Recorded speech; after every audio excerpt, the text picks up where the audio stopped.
Eh, Assalamualaikum warahmatullahi wabarakatuh. Selamat pagi, siang, dan malam, teman-teman belajar saya. Kembali lagi kita lanjut di intensif praktik pertemuan ke-10 tentang payroll dan accrued liabilities. Nah, kebetulan untuk payroll dan accrued liabilities memang kalau kita ingat-ingat kemarin, kita di AKSK memang udah bahas. Nah, kita lanjut ya langsung.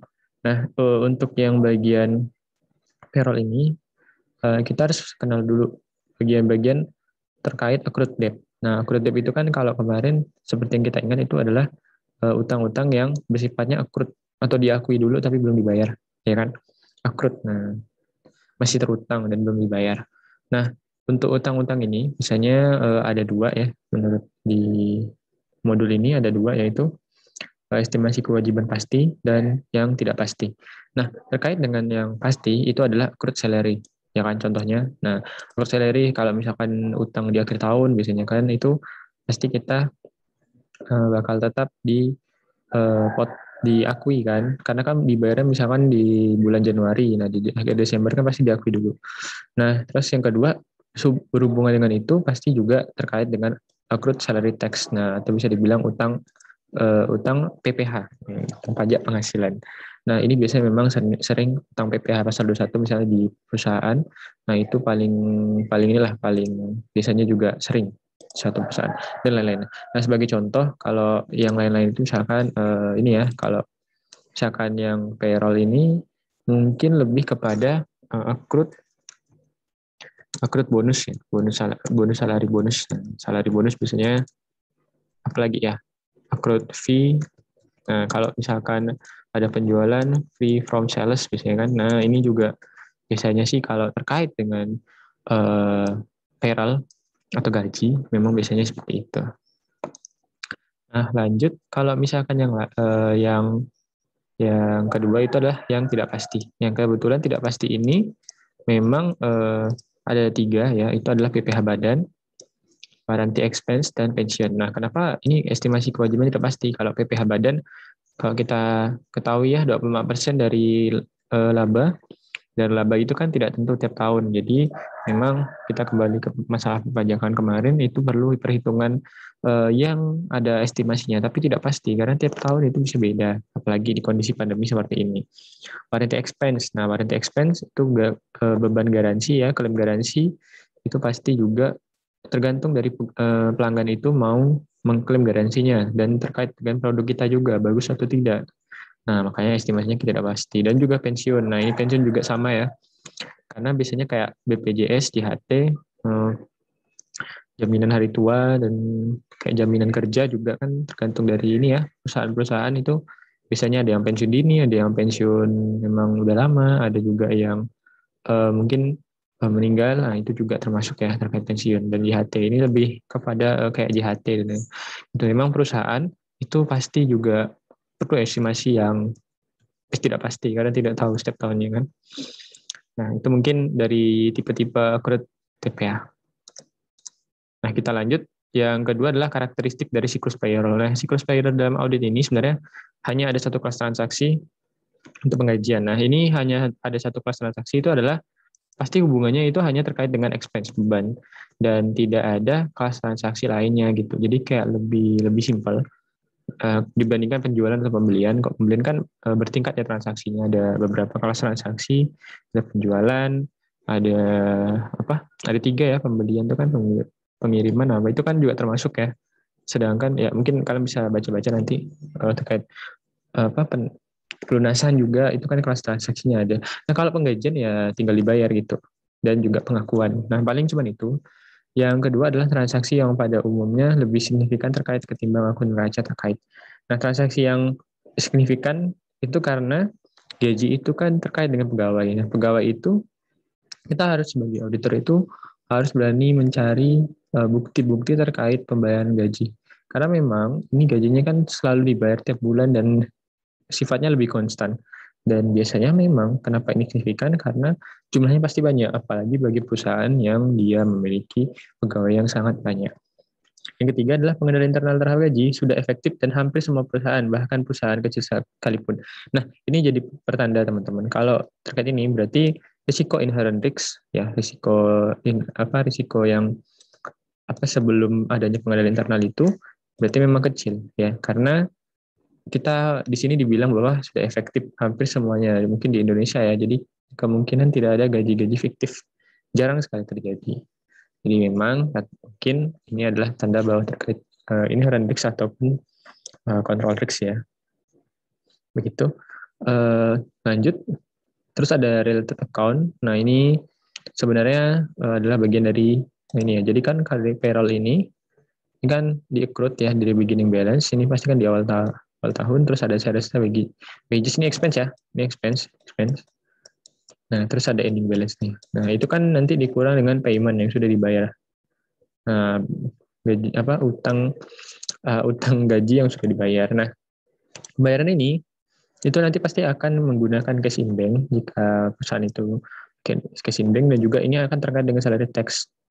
Nah, salary tax ini nanti akan berhubungan dengan tax or other deduction. Nah, ini nanti akan dibebankan oleh perusahaan nih sebagai pajaknya kan. Dari paymentnya ke sini ini kan dia begini sebenarnya. Terus di sini ada beginning balance, ini sama ya konsepnya dengan accrued. Terus, nah kalau misalkan perusahaan itu adalah manufaktur ini ya, dia pasti akan berhubungan dengan direct labor. Nah, ini pembebanan biaya dari COGS, ingat ya. Nah, tapi ini jarang sih kalau kita, karena Apple Blossom ini adalah perusahaan dagang, jadi ini mungkin tidak terlalu di ini. Terus ada payroll tax expense. Nah, ini juga kalau misalkan terkait dengan beban dari pajak dari PPh itu ya, juga nanti akan diperhitungkan. Karena di sini nanti accrued tax expense-nya ini akan salary tax expense ini yang didapat dari cash in bank ini pasti punya akun tersendiri ya, gitu. Oke, kita lanjut. Nah, yang kelima itu adalah kelas transaksi dari dan business function. Nah, untuk kelas transaksinya kenapa cuma satu ya? Teman-teman ingat ya, kemarin kan ada penjualan kan ada pelunasan, ada pengakuan pengakuan piutang, itu kan juga akunnya kan beda-beda ya. Nah, kebetulan kalau di sini kelas transaksi dari payroll itu hanya satu tadi ya, sesuai dengan dibilang dari sebelumnya. Dan akun-akun yang terkait ini adalah pembeliannya cash in bank, payroll expense, tax dan other deduction, payroll account. Ya, ini juga termasuk nih. Karena kan ini tadi berhubungan yang di sebelumnya ya. Nah, business function-nya itu ada dari HR, human resource, dan job opportunities atau yang nyari human resource-nya ya, HRD-nya. Itu dokumen yang terkait yang bisa kita cari untuk mencari bukti-bukti audit terkait dengan gaji adalah pertama personal information management. Nah, ini adalah personal informasi dari manajemen ya tentang pegawai-pegawainya itu. Terus yang kedua adalah delegation authorization form. Nah, ini adalah kalau misalkan yang gaji cara gampangnya ini sebenarnya ada artinya ini ya, pengurang dari gaji. Istilahnya apa ya? Pengurang dari gaji ya. Gaji misalnya ada pajak gitu kan, ada biaya-biaya lain, nah itu kayak JHT, BPJS gitu. Nah, itu juga. Nah, yang ketiga adalah payment authorization form. Nah, ini tadi ya terkait dengan otorisasi pembayar. Nah, terus ada ini bisnis fungsinya timekeeping dan payroll process. Nah, ini kalau misalkan berhubungan dengan manufaktur. Bisa ada time card, ada work time ticket. Ya, ini kayak kemarin di SIA ya, tapi kita ingatnya biasanya time card dengan work time ticket atau tiket waktu kerja ya. Terus payroll transaksi file itu adalah terkait transaksi file-file transaksi terkait dengan pembayaran, bisa dari cash in bank tadi ya. Terus ada jurnal dan juga payroll master file. Nah, payroll master file ini biasanya itu terkait semuanya ya, kayak ada payroll transaction, ada nama orangnya, ada pembayarannya kapan-kapan aja gitu kan. Terus ada payroll payment. Nah, payroll payment-nya ini ada cek dari atau direct transfer. Nah, ini juga nih, cek dan direct transfer ini harus ada buktinya dong, ya kan? Ya, biasalah kan, harus ada truknya gitu. Bank rekonsiliasi. Nah, ini rekonsiliasi bank tadi karena itu kalau misalkan bayarnya pakai cash in bank, maka ini juga sebagai bukti auditnya. Terus ada payroll tax calculation dan payment SPT. Nah, ini perhitungan dari utang PPh, pajak penghasilan dan pembayarannya itu kita bisa lihat di formulir SSP ya, surat setoran pajak dan juga surat pemberitahuan PPh pasal 21 karena ini kita terkait dengan pegawai. Oke, kita lanjut. Itu kita melakukan test of control dan substantive test of transaction. Nah, kenapa ini penting? Kenapa ini penting? Karena ini untuk verifikasikan saldo akun. Nah, tidak ada bukti pihak ketiga yang independen. Nah, ini permasalahannya. Tidak ada bukti pihak ketiga yang independen karena pembayaran gaji ini tidak independen, berarti artinya agak susah bisa dipercaya gitu kan dari pihak ketiga. Jadi kita perlu perlu prosedur-prosedur yang tentunya untuk meyakinkan kita bahwa bukti yang sudah kita terima itu adalah cukup dan relevan. Nah, yang ketiga adalah tidak bersifat intensif. Nah, misalkan direct komplain dari karyawan. Nah, misalkan kalau gaji tidak bersifat intensif itu adalah artinya kan intensif kan kayak semacam stimulus ya. Jadi kayak misalkan ini direct komplain dari karyawan, misalkan karyawan itu ngeluh gitu gajinya kok sedikit, nah tiba-tiba dinaikin. Nah, ini juga nih, ini bakal jadi pentingnya di TOC dan STOT karena kita pengen melihat saldo akunnya gitu kan. Ini benar nggak? Atau ada penyelewengan, ada bahkan transaksi yang memang sengaja tidak dicatat. Nah, itu juga penting. Yang kedua adalah transaksi seragam dan tidak rumit. Nah, transaksinya seragam memang dan tidak rumit. Karena kan ini jangan gaji ya, tidak perlu ada pengakuannya kan gampang ya, tak perlu pakai fraksi, nggak usah pakai persenan gitu kan. Untuk pajak sih mungkin pakai persenan, tapi tidak akan rumit. Terus ada subjek audit pemerintah. Nah, ini misalkan PPh pasal 21, itu kan pasti diaudit sama PJP ya. Pasti ada pemeriksa pajaknya. Makanya ini juga penting dan tidak boleh sembarangan. Tuh. Dalam melakukan audit terkait dengan beban pajak. Oke, ini yang ketujuh, yang terakhir ya sebelum kita nanti lanjut lagi. Nah, ini adalah terkait dengan tujuan audit. Nah, kalau tujuan audit ini ada pembayaran ke penggajian yang telah tercatat adalah untuk pekerjaan yang telah dilaksanakan oleh karyawan dan benar-benar ada. Jadi intinya adalah singkatnya adalah karyawan itu benar-benar melakukan pekerjaan dan gajinya itu sesuai. Nah, itu pengendalian internalnya itu ada kartu waktu tadi, jam waktu, ya, file-file file SDM yang memadai, perekrutan tenaga kerja, pemisahan tugas ya, terus ada hanya karyawan yang ada dalam file data komputer dan pengeluaran realisasi yang sebelum dikeluarkan. Nah, ini pengendalian umum itu bisa kita periksa ya, periksa pakai kartu ini, periksa dan review ya, review bangun organisasi juga bisa. Kita intinya adalah kalau misalkan yang terkait keterjadian atau existential ini, kita lebih fokus kepada atau occurrence ini juga terkait dengan memeriksa ya, memeriksa transaksi dan file-file yang penting. Terus ada ini ya, substantif tadi ya STOT, itu bisa review jurnal pengajian berapa besar karena eksistensial. Jadi bisa bandingkan cek juga, bisa ini informasi setoran langsung dan juga dengan jurnal cek yang dibatalkan terkait pengajian, terus ada cek yang dibatalkan untuk endorsement yang tepat. Nah, terus yang kedua adalah penggajian yang telah dicatat atau kelengkapan atau completeness. Nah, completeness ini biasanya itu kata kuncinya adalah kalau dokumennya adalah cek ya, bisa mencek gaji yang di pre-number. Nah, kalau pre-number itu kan berarti kan istilahnya sudah di number dan berarti kan sudah diurutkan. Berarti memang ada terjadi gitu kan pembayaran ada kelengkapan dari dokumen gaji yang sudah dibayar.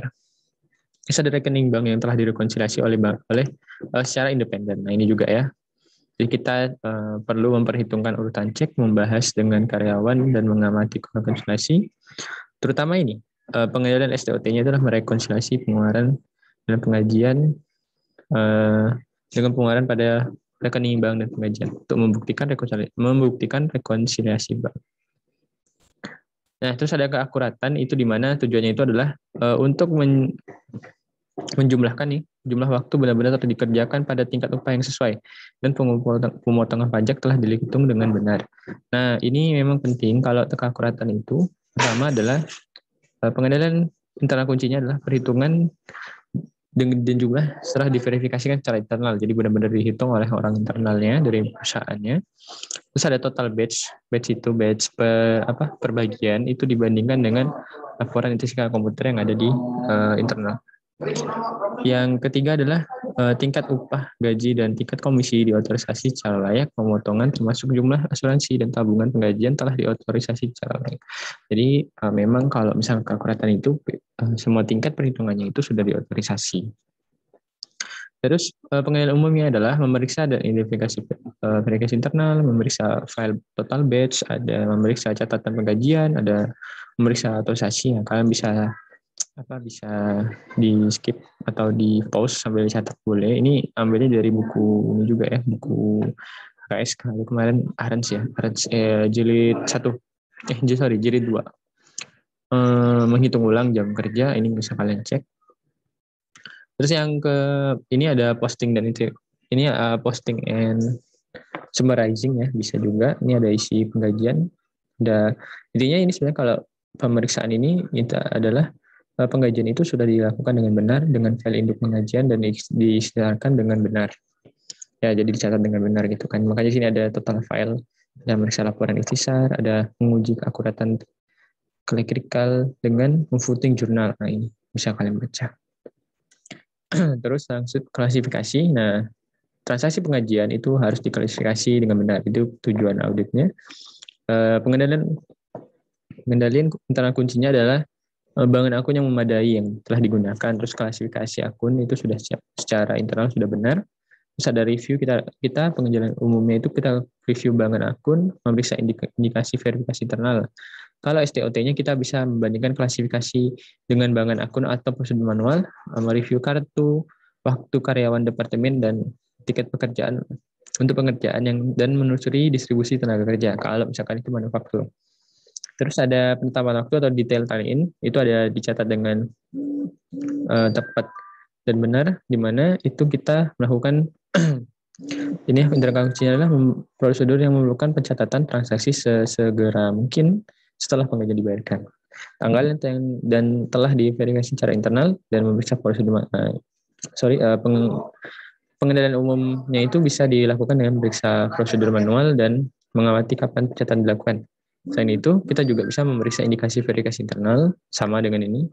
Dan STOT-nya itu adalah membandingkan tanggal pembayaran yang tercatat dalam jurnal penggajian yang pada waktu cek dan yang telah dibatalkan juga bisa membandingkan cek yang pada tanggal cek tersebut dicairkan di bank.